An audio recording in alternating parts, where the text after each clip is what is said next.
ça enlève rien à à la gravité et à l'acharnement, en tout cas, qui a été mis pour tuer ce jeune. Je vous rappelle que c'est un homme de 34 ans qui s'en est pris à un jeune de 15 ans.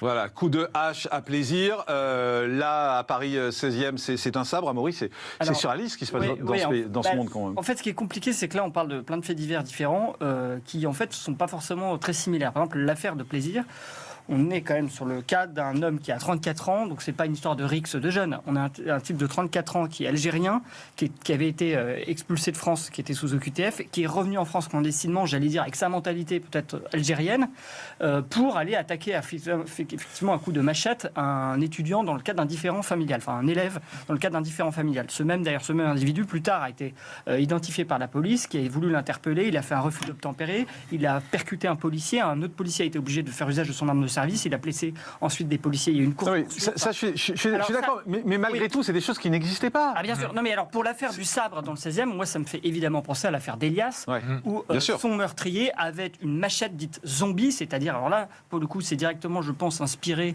je sais pas, des réseaux sociaux et peut-être des jeux vidéo, où une espèce d'arme, mais vraiment impressionnante et extrêmement tranchante pour voler un téléphone. Donc effectivement, là on est dans le cas d'une espèce d'explosion de la violence chez des jeunes qui n'ont reçu aucune éducation.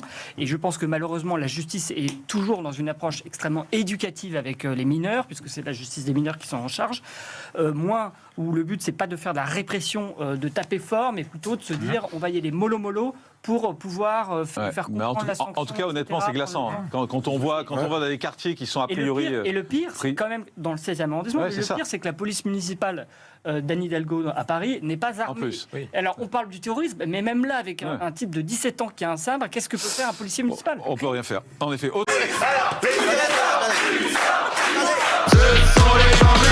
Ce sont les Anglais. Oui, sacré Anglais. Et me tout pas, je m'en tape. Et me tout pas, je m'en tape. Et me tout pas, je m'en tape. Non, on ne touche pas les enfants. Ce sont les Anglais. Ce sont les Anglais. Ce sont les Anglais. Oui, toujours les Anglais. Kevin ou pas, je m'en tape. Kevin ou pas, je m'en tape. Kevin ou pas, je m'en tape.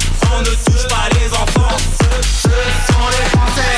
Ce sont les Français. Ce sont les Anglais de Nicolas Malone, disponibles sur YouTube et Spotify, iTunes, Deezer, l'hymne de la France des émeutes. Oh, ma jarretière! Ah, je perds ma jarretière! Ce sont les Anglais! Ce sont les Anglais! Ce sont les Anglais!